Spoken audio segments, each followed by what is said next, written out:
What is good, everybody? Welcome back to the Blitz City Podcast for another episode of FBS Fridays with the panel.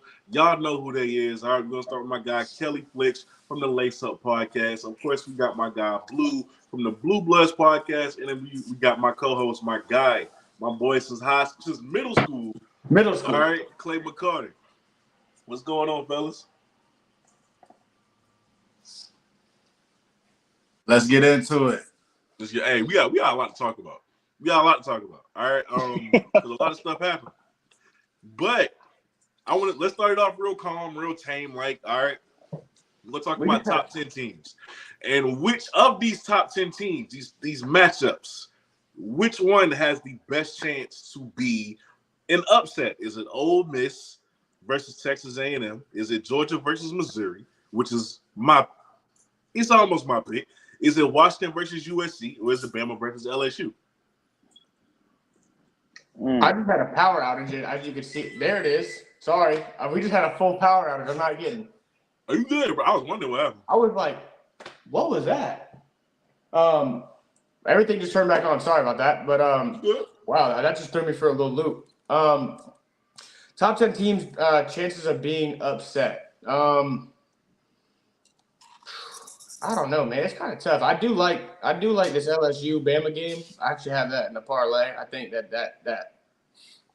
that's a game that always can go both ways.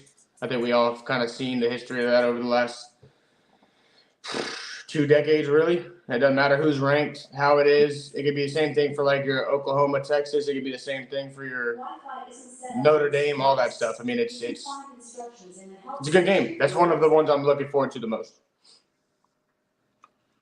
Oh, man.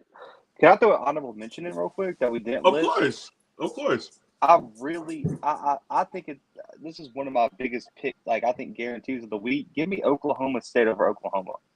Ooh. No, you going there. Yeah, I'm going there. I mean, listen, man, it's in Stillwater. Oklahoma is coming off a disappointing road loss to Kansas. Right. It might be the final bedlam game for a long time with Oklahoma going to the SEC. If you don't think Oklahoma State and that fan base is going to want to send Oklahoma to the SEC with a loss in that rivalry, man, I think Oklahoma has another thing coming. Stillwater has been a tough place to play in recent years with Gundy there. I think Oklahoma State finds a way, especially with that run game behind Gordon, over 1,000 yards rushing. I think Oklahoma State shocks Oklahoma this weekend for a top 10 upset.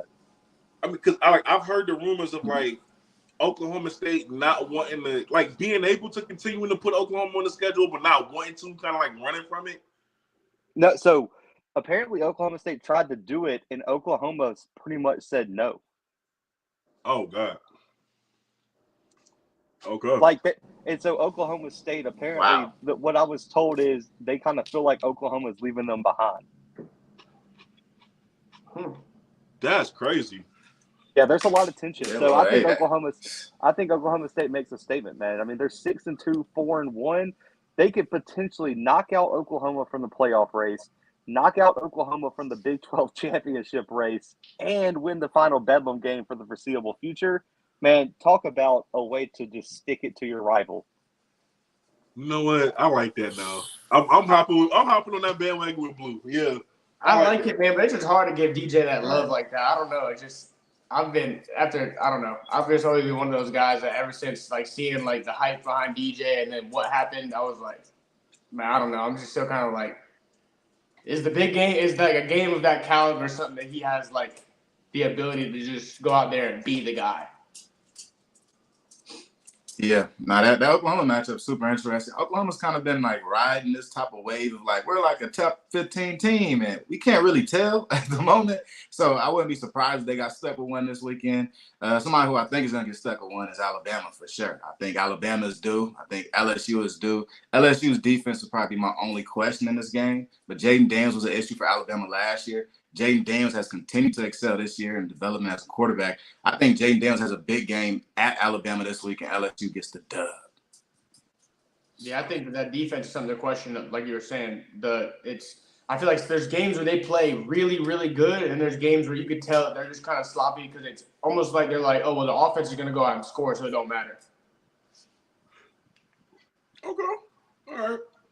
Yeah, and they can't let that happen. I'm really interested to see the matchup between Neighbors and Kool-Aid, if we get to see that at any point during the game. I know Kool-Aid's more of a boundary guy, but just a matchup like that, seeing two top 5 prospects go at it all game, I'd love to see that.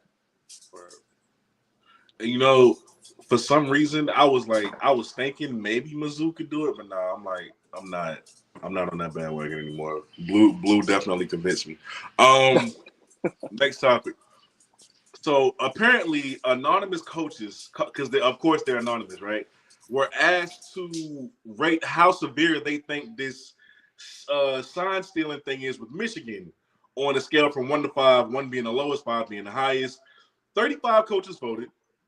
And 23 of them voted it was 5 out of 5. Like, it's dead serious. 9 out of them voted 3 out of 5, and the rest was like, scattered. Do y'all agree? Which side are y'all on? Is it like a 3 out of 5, 5 out of 5? Is it not a big deal, or is it a really big deal? Where are y'all at?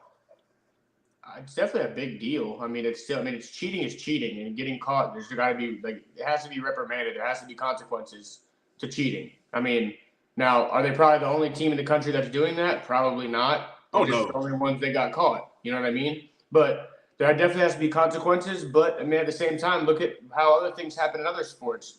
They might say that, we might vacate a win from you if they say that they won the Natty or whatever. But I mean, look at professional sports. Like Houston got caught cheating, and they won the World Series, and they didn't take the World Series from them. So it's like, I mean, what happens if they do? I think that it's definitely a big thing for the Harbaugh legacy alone of what's going to happen. Is he going to just keep being a guy at Michigan, or if this thing gets serious and they find something that links him to it, where it's like he's appointed that guy to go do these things, and it's directly back on Harbaugh?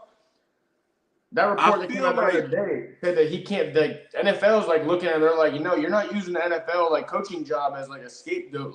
Whatever suspensions you have, saying that you have to be removed from college football or whatever, that already came out.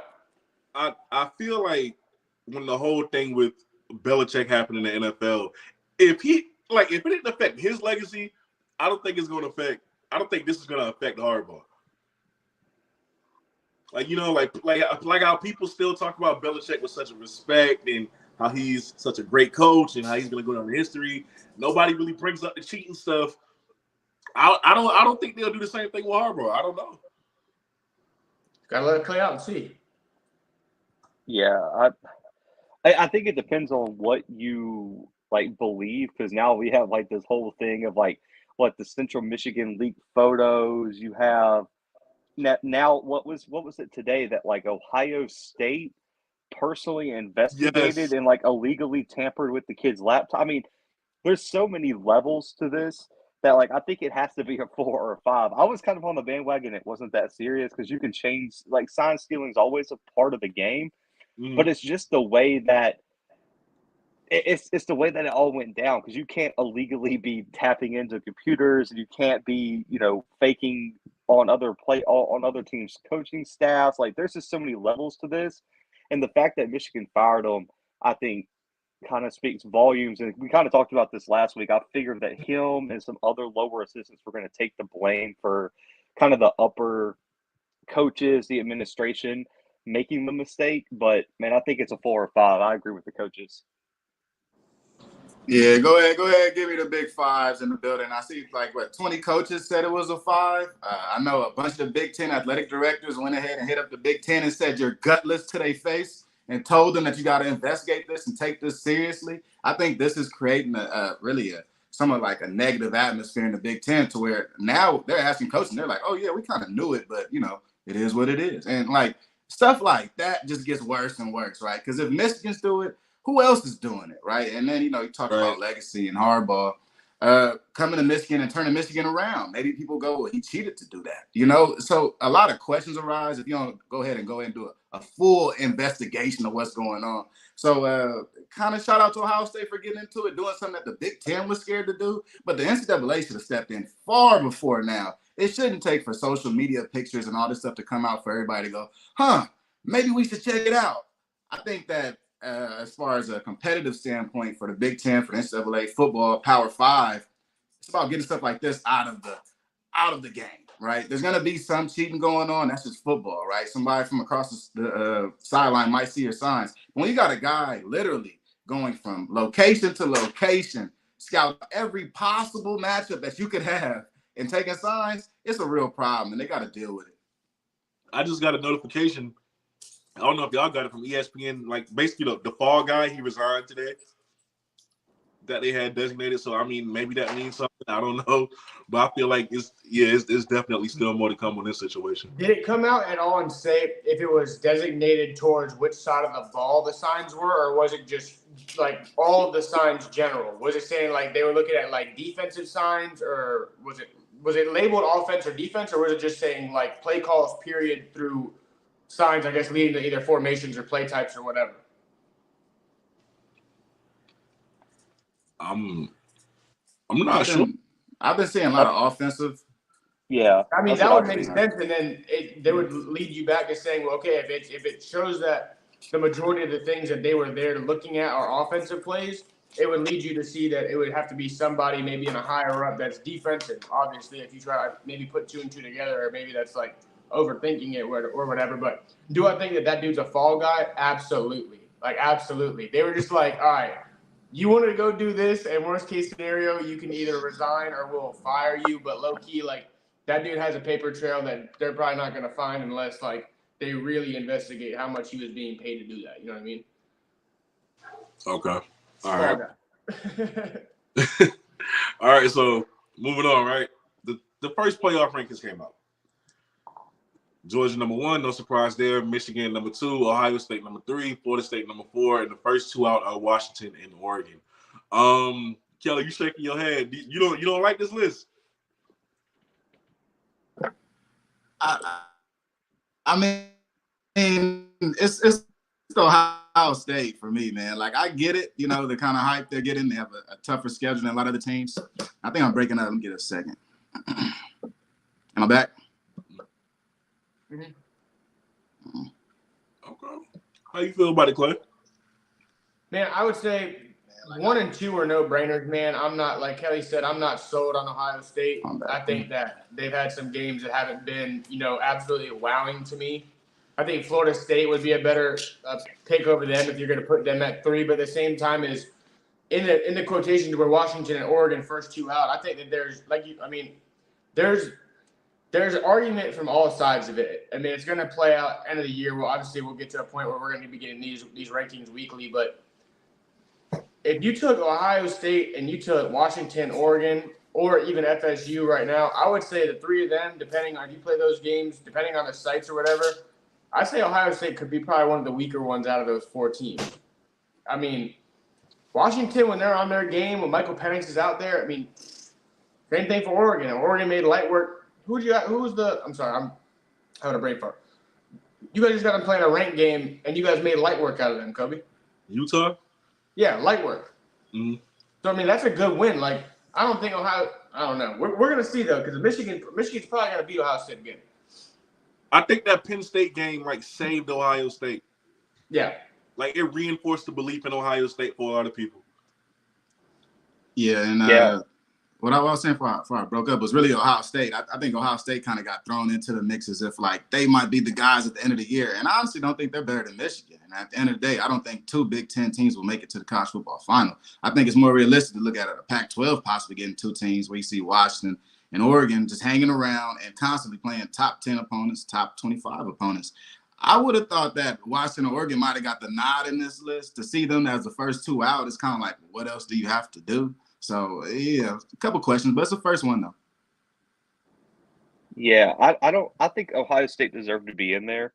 They got the ranked win over Notre Dame on the road. They got the win over Penn State. So, I mean, they deserve to be in the top 4. Number 1, I got a tough time. The film and the eye test doesn't tell me Ohio State's the number 1 team in the country. So, I don't mind them basing it off a resume this early. I think this is tough, man, because I think you got to put Washington in there because you can't put Oregon in there. Obviously, they had that loss to Washington. It's just a strong. Do you value Florida State's neutral site win over LSU in week 1 over the Washington win over Oregon a few weeks ago? That's really probably the question that you have to answer.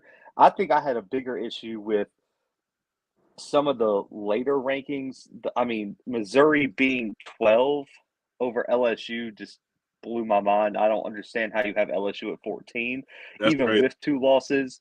I don't think Louisville's a top 15 team right now. Oh, not at I mean, all. yeah, it's just there was. I think they kind of went too hard in terms of we got the undefeated teams here, 1 loss teams here, 2 loss teams there, and that's how we're gonna rank it. I think they kind of did the easy way out, and it was just like, okay, this is an easy distinction, but there's some 2 loss teams right now. Like I'm taking LSU over Louisville, Missouri, possibly even Penn State right now.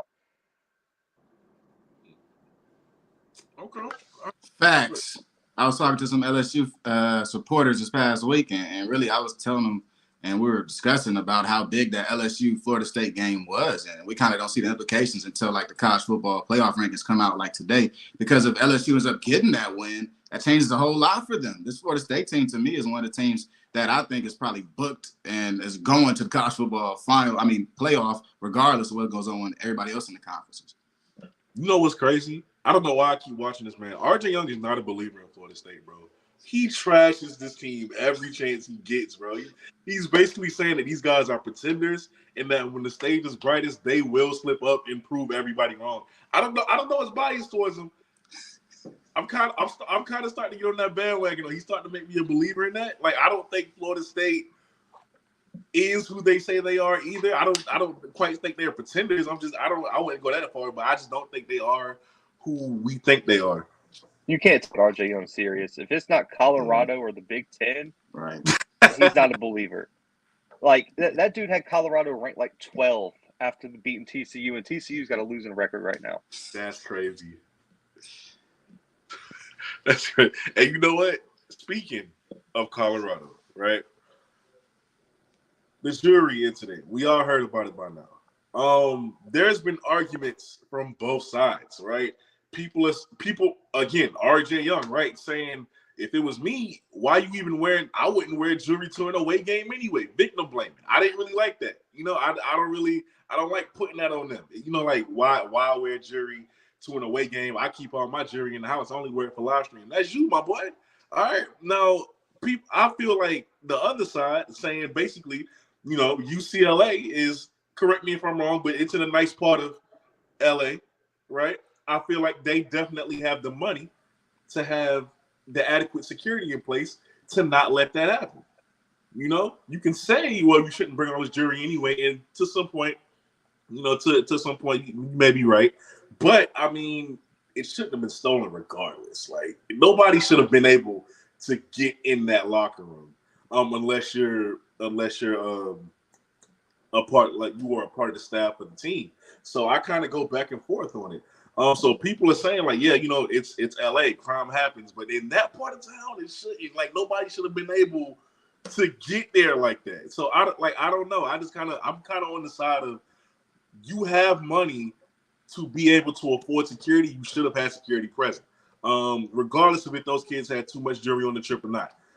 But how do y'all feel about the situation? Who is to blame for this jewelry getting stolen, if anybody is to blame? I wouldn't say that it's not right personally. I mean, I don't think stealing on any aspect is okay, regardless if it is something small or whatever. I mean, it's same thing. It's like cheaters never prosper. I mean, I don't think anybody can say that, they really enjoy like, oh man, like knowing like, oh, that you gotta worry about this, like that guy, he's a thief or like whatever, like that girl's a thief or something like that. Like no one likes a thief. Don't steal things that are not yours. Don't touch things that are not yours. It goes back to UCLA, in my opinion, for if you're supposed to be carrying the security and you're supposed to be making sure that not only people's well-being is safe, but when people are not going to be around their belongings, then yeah, staffers should have been a part of it too. There should have been people that are, in those hallways to the locker rooms, making sure that no outside people have the ability to do it. Or if it's something that's even more serious and it's people that were working the event that had an ability to go in there that, oh, well, we're the ones watching it, and then they're the ones that are in there stealing it, that's a different story. That's something much bigger than Colorado. That's kind of like all right, well, who are you guys employing kind of thing? Like, who are you guys doing this? Has this happened to other teams before? You know what I mean? Like if it's something that's happening at UCLA games, then it's a UCLA problem. But I mean, I don't necessarily think that's you shouldn't be wearing jewelry to away games. Yeah, I see it from those sides too, because don't put it in those lockers either. But yeah, nah, it's a lot of truth in what Waldo's saying. You know, my brother played at Arizona, and it's kind of known that, you know, at the Rose Bowl you might get jacked. It's kind of weird. North Carolina Central was at the Rose Bowl earlier this year. I don't think anything got taken. The only thing to me at this point to say, like, if somebody's at fault, I mean, you can bring your chains wherever you want to bring them. The thing to me, though, if you got a chain that's worth more than 3-4 racks, you need to get insurance on it in case something like this does happen. Then I think it's another layer to this, to where Colorado, the way they move and the type of star power that they have, whether it be celebrities on the sideline or celebrities inside the locker room, they need their own personal security. Colorado should, because part of the issue with the Rose Bowl is everybody's security is CSC. I don't know if y'all got CSC on the East Coast, but CSC could be the random guy on the street that wants to work on a Saturday and work a football game. So it could be anybody. I did not know that. Right. So if the CSC guy is watching over the locker room, or everybody goes out at halftime and he wants to dip into the locker room for a second and just leave, who's to say that doesn't happen? So the Rose Bowl does have a couple holes in it, right, to where you can just take advantage. And I think somebody did. People have been saying they think it's an inside job. I don't know the validity of that. People have been theorizing on the internet. Blue, what you think? Man, I think it's on the security, man. You can't have people go in the locker room during the games, regardless of what team it is or what stadium it is. But at the same time, I mean, let's be honest. It's definitely the biggest storyline is just the hypocrisy of Prime. In terms of, I mean, not even addressing it, and then saying like the NCAA owes them money. Like, what are we? Well, what? Yo. Like, I mean, just the audacity to be like the NCAA needs to run me a check because we got our stuff stolen. It's just insane to me. On top of not keeping the same energy that he kept at Jackson, I mean, it's just. Listen, he deserves everything that he's got coming toward him in terms of the smoke he gets for that. I'll just say that. Kobe, what's crazy is, Demetrius Smalls actually works the majority of the Rose Bowl. I saw that. He would have been a good person. Yeah. No, I mean, and then you're talking about just where UCLA, where the stadium is, where Rose Bowl is. So UCLA itself, their campus is not far. I'll say maybe like 20 minutes from the Rose Bowl. UCLA's in Westwood, which is right next door to like Bel Air, Beverly Hills, all that type of stuff. But then Pasadena is a little east of Los Angeles. But where the Rose Bowl is actually pretty secluded from the rest of Los Angeles. The city is really like suburbs type of area. So it has to be somebody that is either working for the security or somebody that was at the game that knew somebody inside the locker room that could get them in.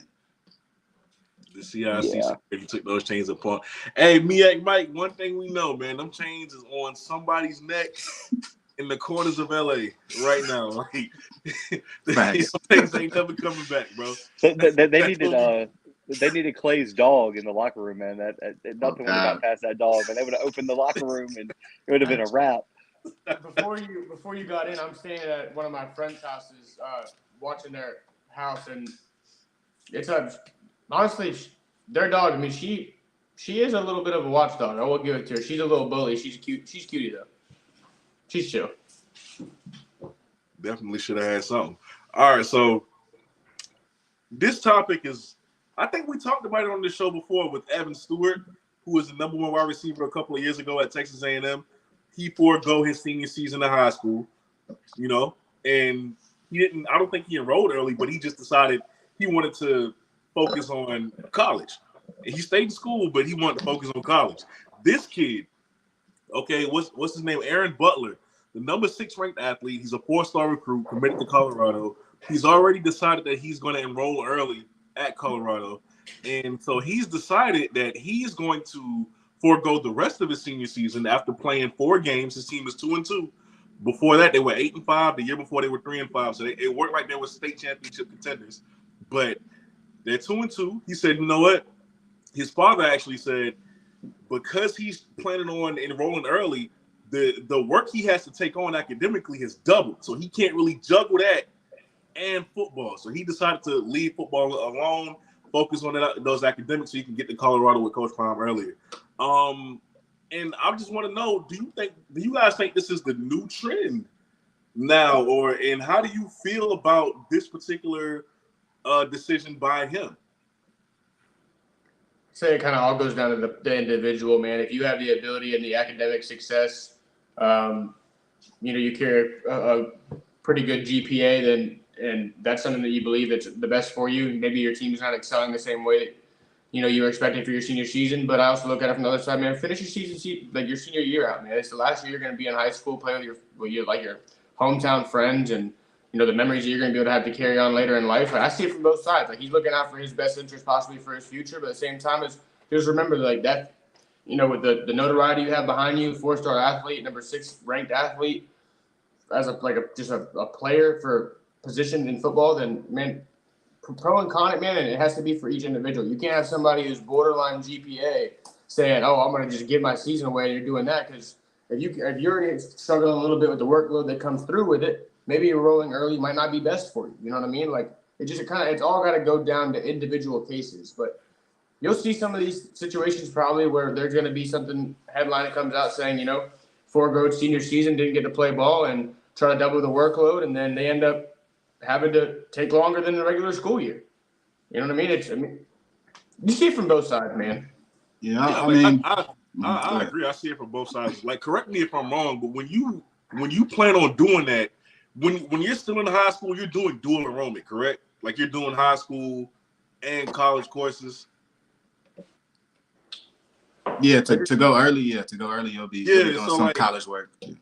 It's like I may feel them. I don't know how you balance that. Like, I don't know how you have to worry about your English paper for 4th period, but also you got to worry about your paper for college. But you can't focus on either one until you get out of practice until damn near nighttime. To go home, and then you gotta eat. You gotta I don't know how you balance all that. So I don't blame him. I do see the other side of it.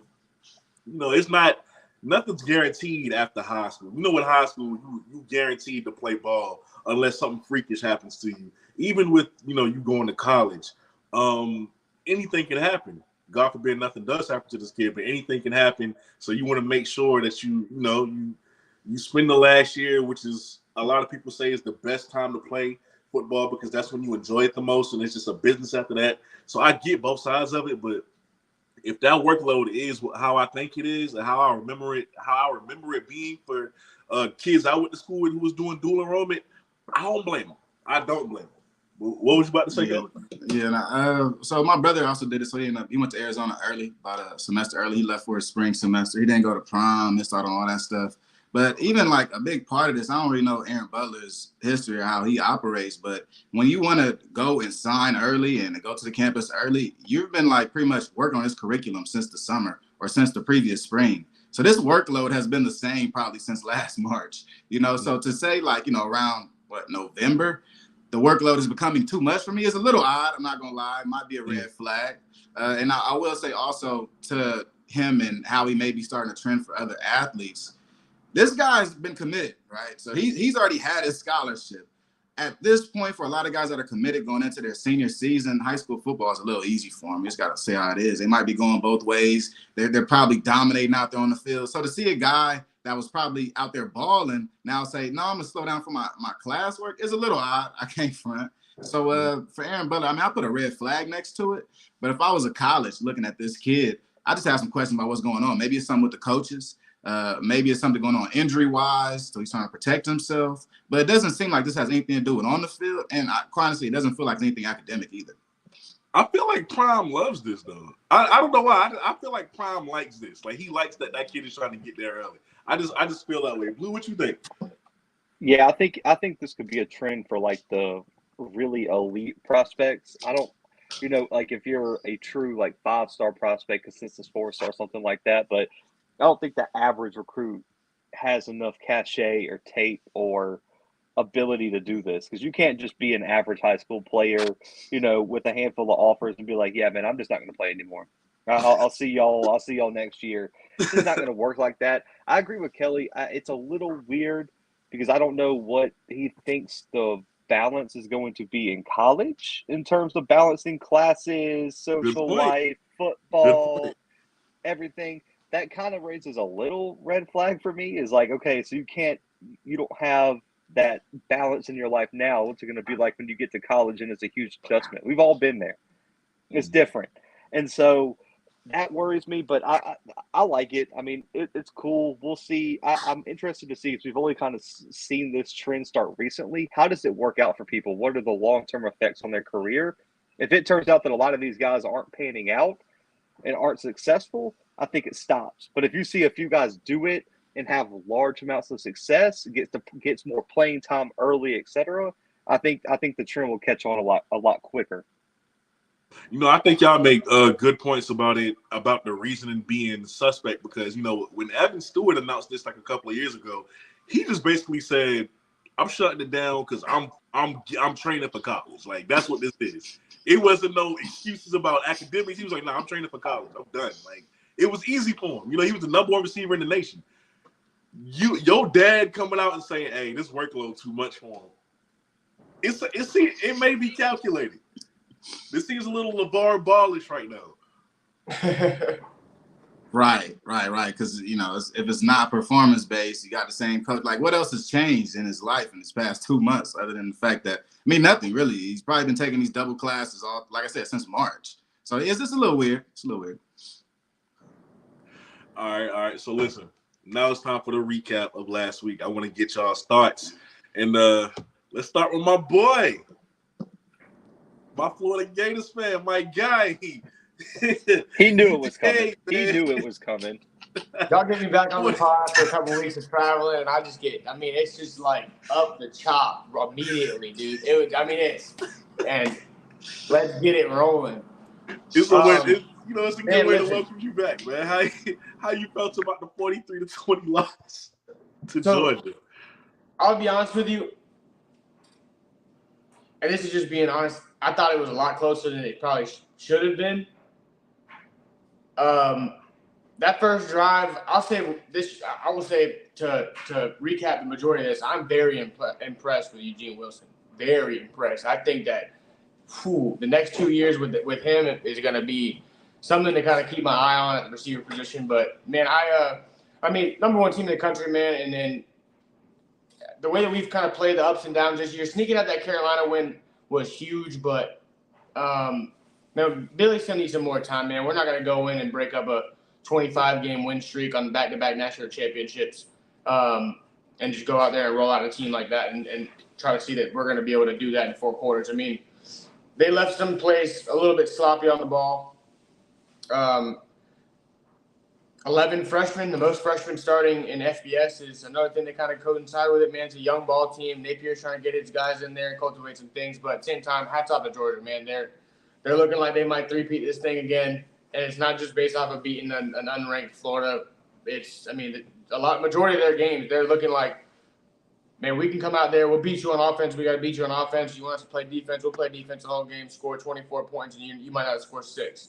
So it's – Clay, if it make you feel better, bro, I actually gave y'all the benefit of the doubt. Kelly and Blue ain't gave y'all no. They gave y'all no. It wasn't. No, I mean, dude, they set the spread at 14.5. Man, that it's just the biggest thing for us is, man, it's still time. It's still time. You got to get some of the slack out. You got to get more guys in there. It's a young team, man. You got 11 freshmen starting total across the board on offense and defense total. It's the most freshmen in the country. Not trying to make excuses. We're just not. It's not the same caliber of depth chart talent right now. There's talent in Florida, yes, but it's not going there and beat a team that hasn't lost in 25 games. You know what I mean? It's not like we were. Oh, this was the game that we were gonna upset the number one team in the country. I mean, now if we played maybe another top 15 school, caught them on the right time, maybe in the swamp, different story, but it's not. Yeah, this Florida team isn't going to upset many teams. I was, 5-3. It's not bad, but you could be 2-6 like South Carolina. So there's a way to look at this and go, we're better than the other guys. We're overperforming this year than a lot of people kind of ruled us out for. Graham Mertz was kind of written off. I wrote him off. I'll be honest with you. You guys all can go back to episodes and see that I wrote him completely off before the season even started. But he's looking pretty decent. We got him next year, bringing in DJ Lagway, and hopefully DJ Lagway gets to pick up a playbook in 1 year, and then his sophomore is, well, he's going to probably redshirt and then come in and do his thing. But man, we're overperforming for what I thought. I mean, when we did our Kelly, you were there when we did our first. Let's project Florida season. Let's project USC season, Auburn season, Oregon season. We went through all of our teams. Hey, sorry about that. Clear. I thought somebody came and yelling, bro. I was like, what? Yeah. Yeah, no, I agree with you, sir. And even talking about like Georgia right now, Georgia's in a pretty good position. They'll probably end up clinching after this win against Mizzou this week coming up. So really, Georgia's been cruising, man, in cruise control. Nobody in that division can touch Georgia, and it's kind of sad to see Florida go out the way they went out, because we used to seeing Florida-Georgia matchup really be a premier matchup. And now, I mean, I would take it off of CBS, ABC, all that stuff. Probably go to ESPN2 with this one. Man, I came back to some fighting words. Man, Jesus Christ. You said, man, put y'all – Clay, he's going to have y'all playing on Tubi next year. Oh, my God. Oh, man. No, I just think Georgia's that good, man. I mean, and as much flack as he's gotten, Carson Beck's really kind of caught his rhythm in this offense, man. He's really been rolling, and I'm telling you, Ladd McConkey is the most unathletic-looking, athletic wide receiver I think I've ever watched, man. I don't understand. Like, this kid goes out there, puts up 6 for 135 and a touchdown, and is unguardable. And it's almost like their passing offense didn't miss a beat without Bowers, which makes it even more scary that Bowers could potentially be back for a postseason run. Man, if this team is fully healthy and they're clicking, especially defensively, they're just a tough matchup for anybody. Yeah. Okay. Now, last week, we had one of the biggest Oklahoma fans in the nation on, my boy Jay. I know he probably watching right now. We all sat there and picked Oklahoma over Kansas. It didn't go that way. Kansas upset Oklahoma 38-33. What was your reaction? Beans doing what he do. Dylan Gabriel strikes again. UCF legend. Yeah, I mean, listen, Kansas jumped out early, but Oklahoma had every chance to win this game. I mean, they gave you, 2 picks, and Kansas didn't even play a perfect game and still found a way to win. And that rushing attack is something serious. 225 and 4 touchdowns for Kansas? They matched a huge rushing day for Walker for Oklahoma, but it was just that Dylan Gabriel, at the end of the day, had 3 rushing touchdowns, but he didn't make the plays through the air. And it's like every time Kansas gave Oklahoma a chance to put it away, they failed to do so. And if you let a team at home with all that momentum, and who's a decent team, I don't think Kansas is a bad team. They're 6-2. You have to close those games out, and they left the door open, and Kansas was able to kick it in at the end. Yeah, absolutely. I'd say Oklahoma is a team that, RJ Young loves them, right? You ask RJ Young about them, they might end up in the Final Four at the end of the year. But to me, they all go on Dylan Gabriel. And as we know, Dylan Gabriel has his ups and his downs. Those 3 rushing touchdowns was decent. But in a game like this, you can't come out slow, right? And if you're going to be an Oklahoma team, a top 10 Oklahoma team, we got to see some more offensive firepower from them. And I think that at times Oklahoma asks for things from Dylan Gabriel, and he honestly just can't perform and can't step up to that. We saw an Oklahoma team come out a little dead this week, right? They came out really slow, got down 14-0. They climbed back to 21-14, but in the second half, we're looking at a Kansas team that I think, honestly, seemed to outcoach Oklahoma. This Kansas team has nowhere near the amount of talent that I think Oklahoma has accumulated over the past 2 years with Venables at coach. So really to see this Kansas team with a backup quarterback, by the way, go in and beat Oklahoma, I think it shows the improvement that Kansas has made year by year, and we're seeing more development from their players. So shout out to Kansas, big win. So you good? You got something to say? I'm just looking over at a friend of mine. I got you. I wish that I had Kansas in that parlay when I was making it, because that would have been pretty cool. But because that payout would have been, that was kind of a little bit of a write off there. But I don't know, like Blue was saying, that running game in Kansas, like paying attention to it, they can move the ball on the ground. Oklahoma, man, I'm not sold on. I still wasn't sold on Oklahoma all year long, to be honest. Okay. I think it's have them play a road game, back-to-back road games against two really, really tough teams. Let them lose that first one. That follow-up game, lost. I don't think that they're like come off of a hard L and have to play another really tough team kind of squad. And I feel you. The schedule's been soft. I mean, look at the schedules: SMU, Tulsa, Cincinnati, Iowa State. Right? Without the win against Texas, we're probably not looking at Oklahoma like a top 10 team anyway. Mm-mm. Yeah, I mean, oh my God, that's weak. Put Oklahoma against a majority of the other top 10 teams, they're getting smoked. Okay, so let's talk about a team who began the season in the top 4, but slowly declined or rapidly declined, however you want to look at it. USC barely escaped Cal Berkeley, 50-49. That's a basketball score. We ain't even. Are y'all shocked? Are y'all shocked? I need hands up if you're shocked about this. I'm not shocked because we know USC's defense is that bad, but dang, 49 points. Cal, UC, California, Berkeley. Oh my God. The USC squad last year was clearly way better, and the talent level to what this team is showing on defense and also offense, like they're trying to rely on, we got Caleb Williams no matter what. Just go out there and he's going to go do it for him. But you know what? I used to disagree with Asho saying that, hey, Caleb has nothing to play for. He should shut it down and wait for the NFL draft. When you put up 50 points and that's not enough to win the game, or it's barely enough to win the game, maybe I'm reconsidering just sitting it down until the NFL draft. I'm not even gonna lie to you, bro. That's a little wild. But Blue, what was you gonna say? No, I mean I'm not surprised. This is Lincoln Riley. This has been Lincoln Riley. Right. Throughout his whole career. We talked about it last week, and I get it. Everyone's looking at the 369 for Caleb Williams. He hasn't played well. He's not been efficient. He hasn't been efficient in this offense at all. 23 of 40 is not an NFL stat line against Cal.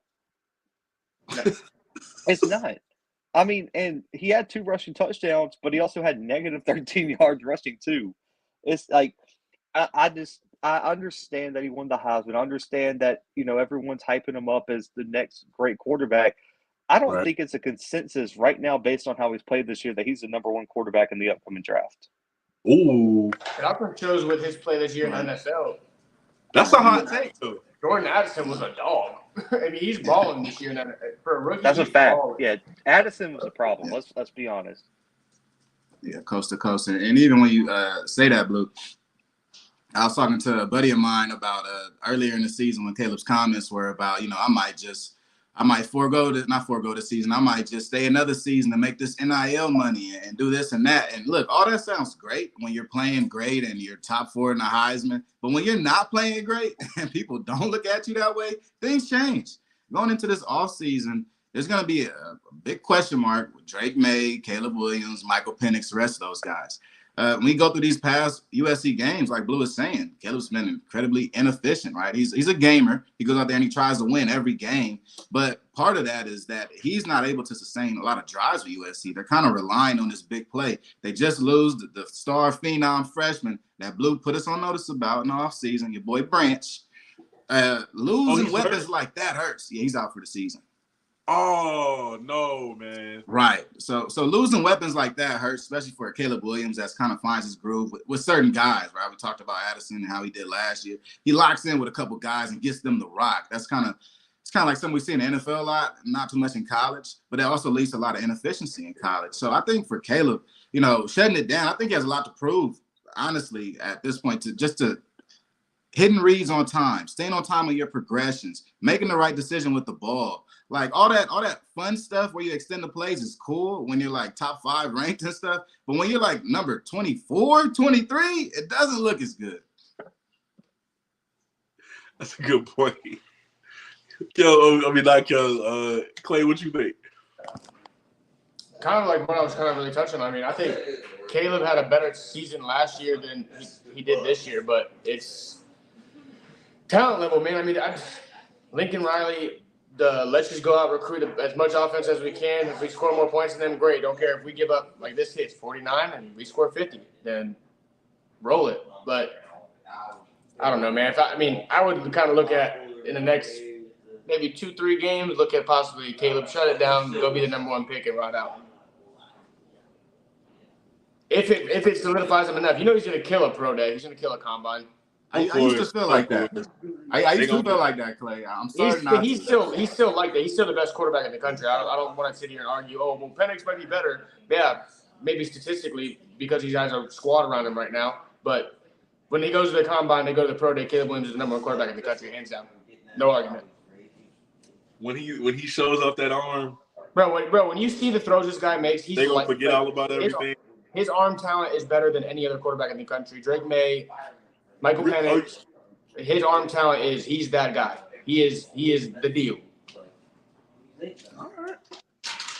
So let's talk about UCLA down in Colorado.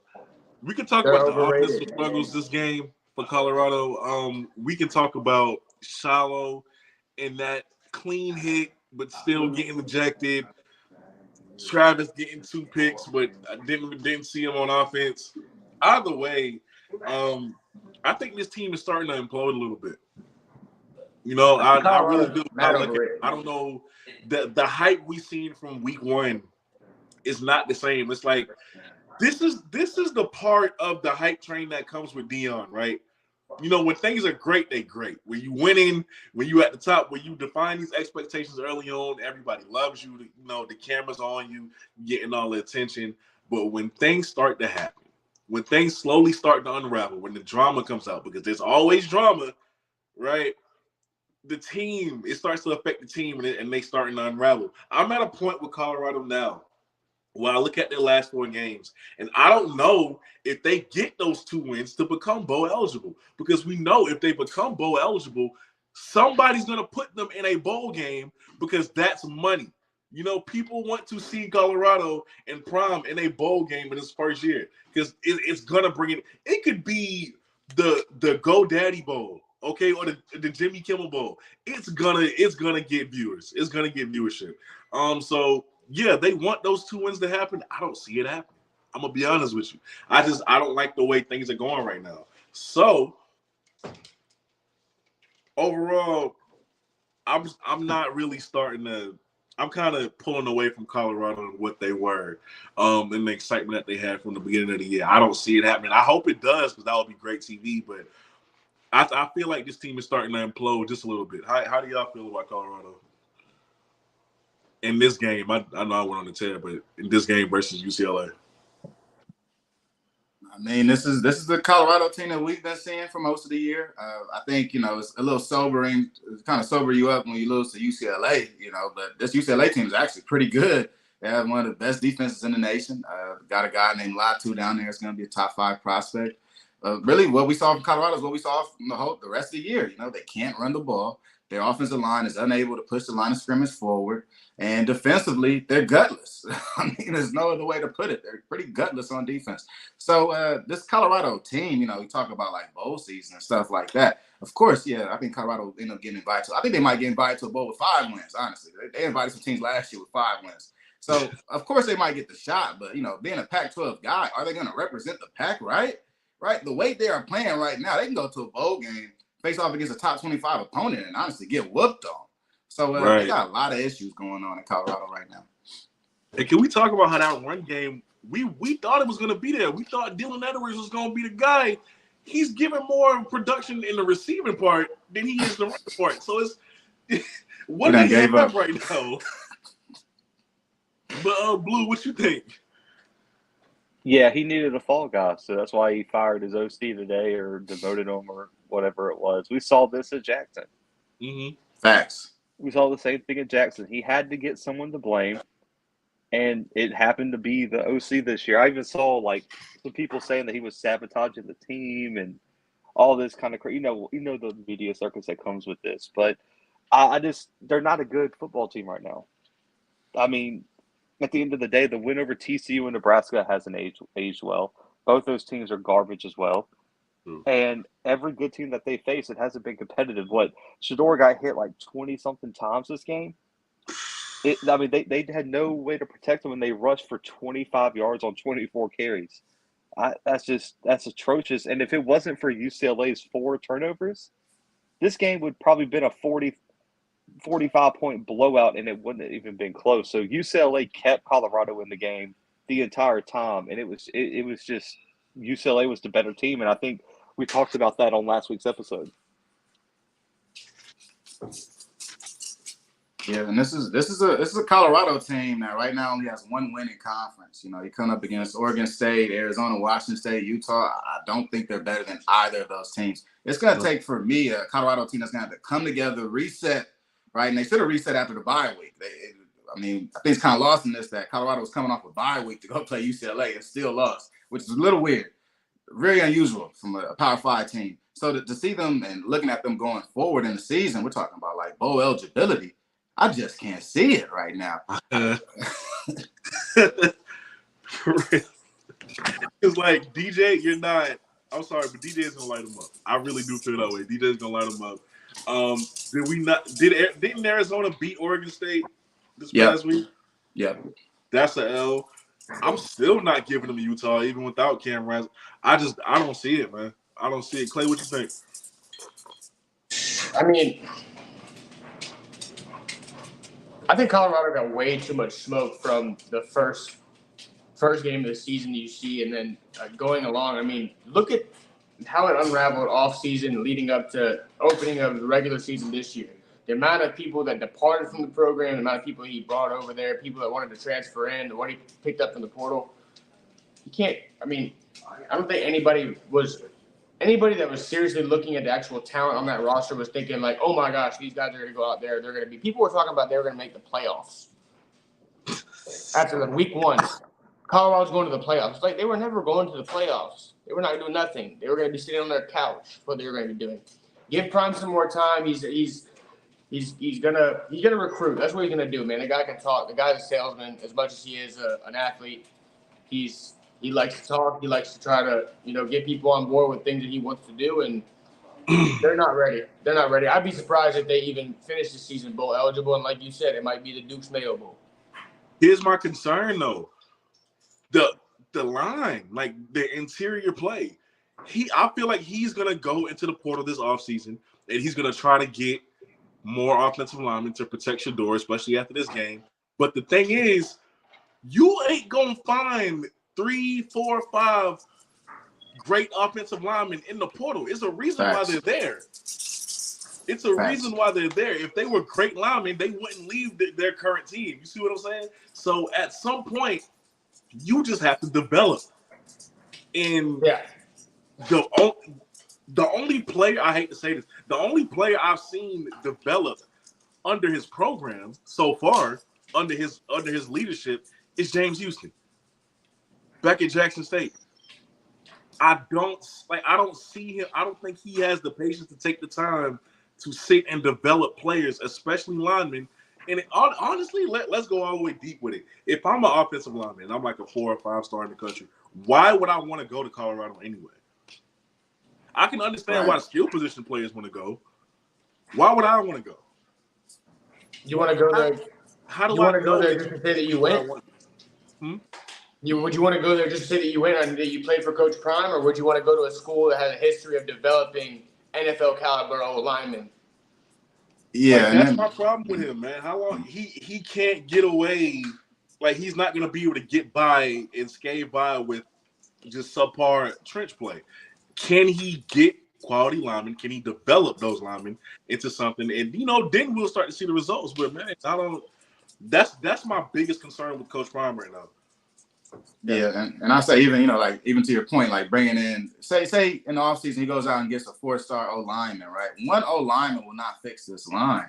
The thing about having a good O line is it's all 5 guys making the right steps in the right direction, right? Even in the zone scheme situation, if you can get 5 guys to push somebody in the same direction. That's a good offensive line. 1 5-star right tackle isn't going to help you in this case. It's going to take true development of an offensive line and keep your offensive line core together for years. These UCLA, USC, or I don't know about USC, UCLA's O-line, Oregon, Washington's O-line, these guys have been together for a couple of years and have developed chemistry amongst each other. It's like having a good wide receiver core.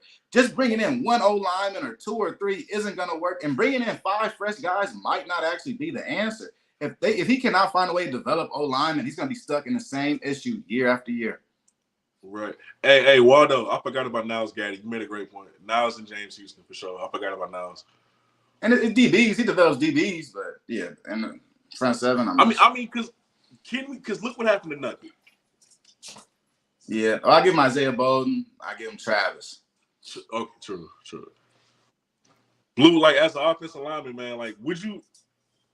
I just want to hear your opinion on this since you actually played the position. Like, what does Prime have to do with this O-line play? Like, what direction should he go as far as getting it better? I mean, right now I just don't think they have good talent for one. I mean, we saw this at Jackson. I don't know if he's the one doing it, or the people that he trusts to scout offensive linemen have not been good. He didn't have good offensive linemen the 2 years he was at Jackson, or the 3 years he was at Jackson either. That's just every coach has that position where they're not great evaluators of talent, and that's just offensive line for him. And the problem is he's not going to be in a place long enough where he's going to be able to establish the continuity needed to have an elite offensive line. Because like I told y'all, he isn't staying after Travis, Shador, and Shiloh leave. Right. This isn't a guy who's going to coach 25 years in this league. So at the end of the day, they're going to have an O-line weakness for the most part. They're going to have amazing skill players. We'll see what they look like on defense possibly next year. But I think that's just his blind spot as a coach, is that he's not he hasn't surrounded himself with a great developer of offensive line talent, and the people on staff and him have not been a great evaluator of offensive line talent. I mean, it's the same guy who was saying that Tony Gray had first-round NFL talent. The dude was absolutely terrible. So, so I'm just saying, there's proof over his coaching career at the collegiate level that his eye for offensive line talent is not there. All right. Hey, shout out to Tony Gray, man. I see he running with Lil Baby now. That's what's up. LSU versus Bama. Let's talk about picks next week. LSU versus Bama. Who you got? Well, y'all know what I got. I got LSU. Give me LSU. Give me Jaden Daniels. Give me LSU for the upset. Ooh, all right. Okay. Back to back. I like it. Washington versus USC.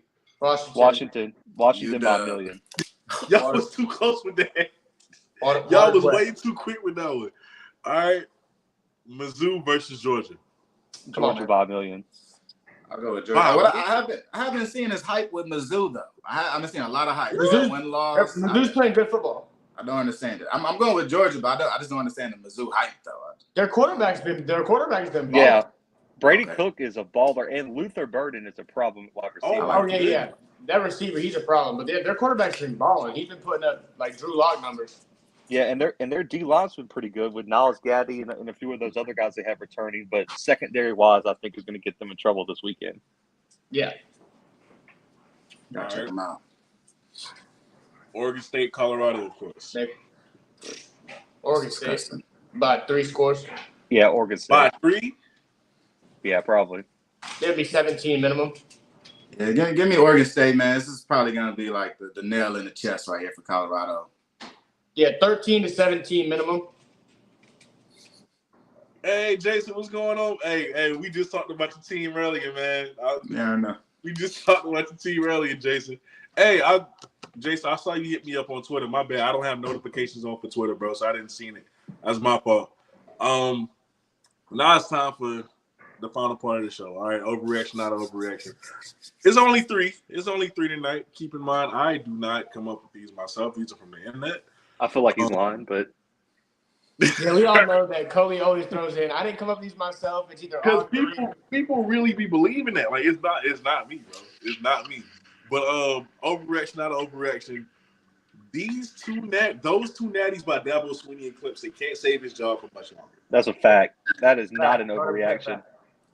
100% fact. Not an overreaction. Look, I'll say overreaction, man. I think the ACC is that bad. Like the ACC keeps Dabo alive. He hasn't been good, but the ACC hasn't gotten better either.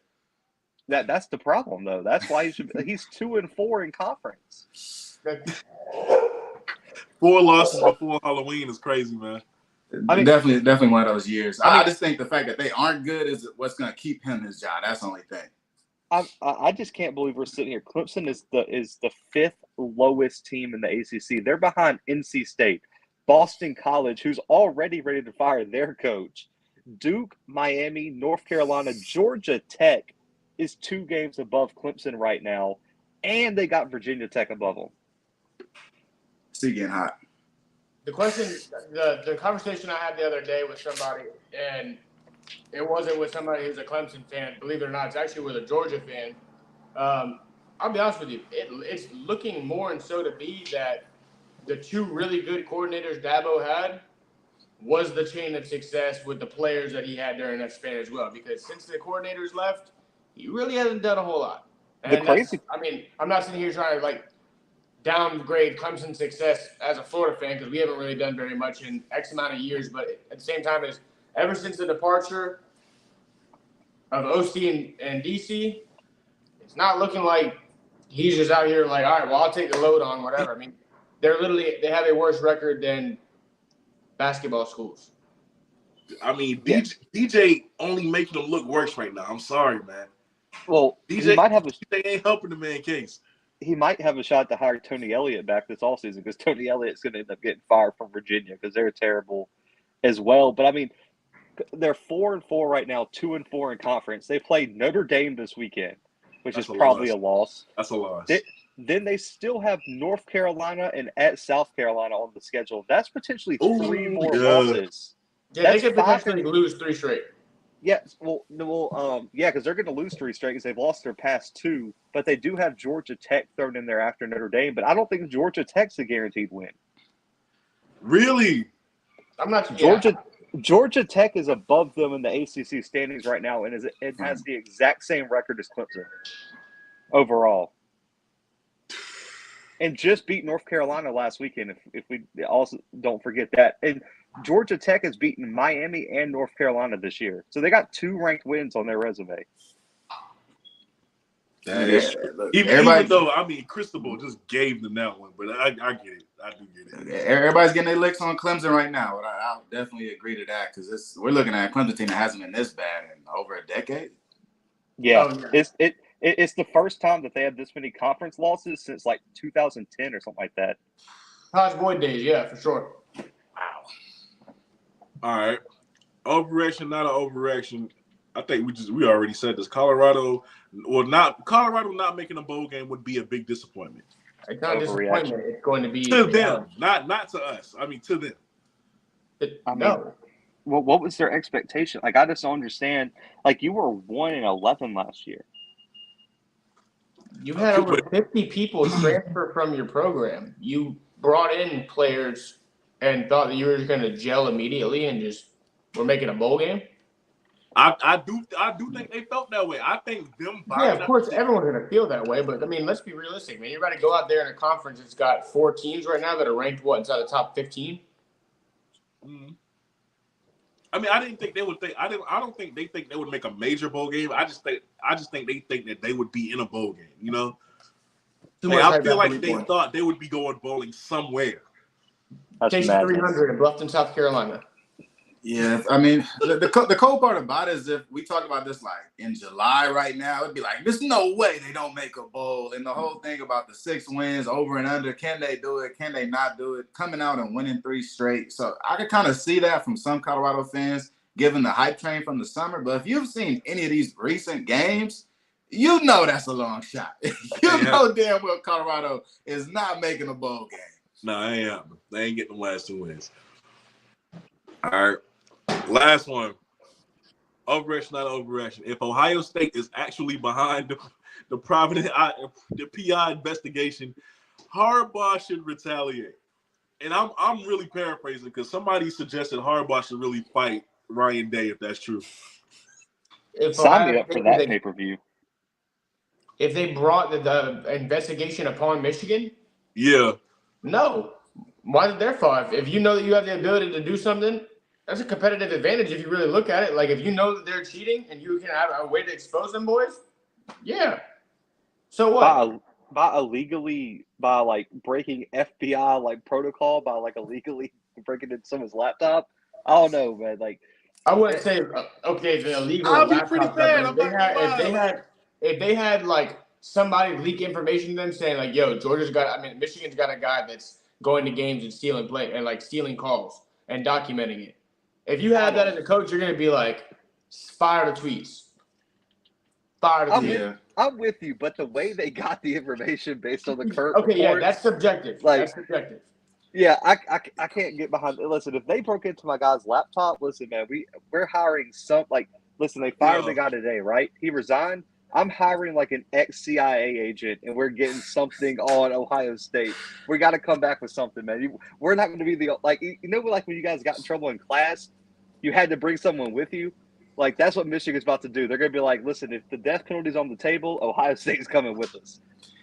Yeah, and that's the thing about snitching, man. If Ohio State did snitch, what do you do to the snitch, right? Like if something happens to Ohio State, we know Michigan did it, right? We know they sent the dogs down.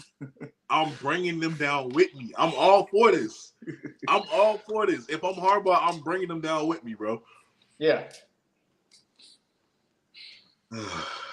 But that's it. That's all we got, man. Hey, thank y'all for tuning in to another episode of FBS Fridays with the panel. All right, we may or may not see y'all next week. You know, we'll always decide that at a later date. But y'all got anything coming up that y'all want people to know about? Nah, man, I'm good. I'm ready for football tomorrow. It's a big weekend, man. There's so many good games. Oh my God, I'm looking forward to watching. I got a fat college football parlay that I'm riding through the weekend. I'm hoping it hits, boy. Hey, look, I'm gonna pray on Clay's 10-team parlay for sure. Man. It's not a 10-legger. It's not a 10-legger, but it is a little bit of a stretch. So we'll see. I'm actually looking at it right now to make sure that I'm not really tripping. We'll see. Hold on. Let's ask and see what y'all boys think. Wait, what are you saying? Then you about to show us the parlay. I'm about to see what we got pending real quick. Oh, Hey, Lord. You got Mizzou covering or what? All right. Hear me out. Ready? Let's go. We got Wake Forest plus 12.5 against Duke. Okay. Which hit? Is Leonard back? Oh, No, that already happened. That already that's right. hit. Yeah, Duke beat them. Yeah. We got Notre Dame money line, easy money. Yes. Oklahoma money line, Georgia No. money line, Florida Oklahoma, State. hold on, slow down. Oklahoma, that's not easy money. Yeah, Oklahoma's not hitting. Oklahoma easy money, even if it's a 1-point dub as the money line. That's all I need. I don't need a spread, nothing. I'm Straight going W. money line. Okay. Straight W. We got Georgia money line against Missouri. Okay. Florida State to cover 21.5. That's where I'm like, Ooh, that's dangerous. Pittsburgh could be a little, I don't know. I feel like a couple of their games, I would look back at their scores before I was making this. I was like, they kind of look like they were like, all right, we have a little bit of offense. We don't, whatever. Washington money line on USC, and I got LSU upsetting Bama. The LSU over Bama one's going to be dangerous. I'm telling you, Oklahoma State's beating Oklahoma, so you're going to lose on that one. Just book it. Well, hear me out. If for some reason this thing does hit, a $20 parlay pays me $6.10. So we'll see.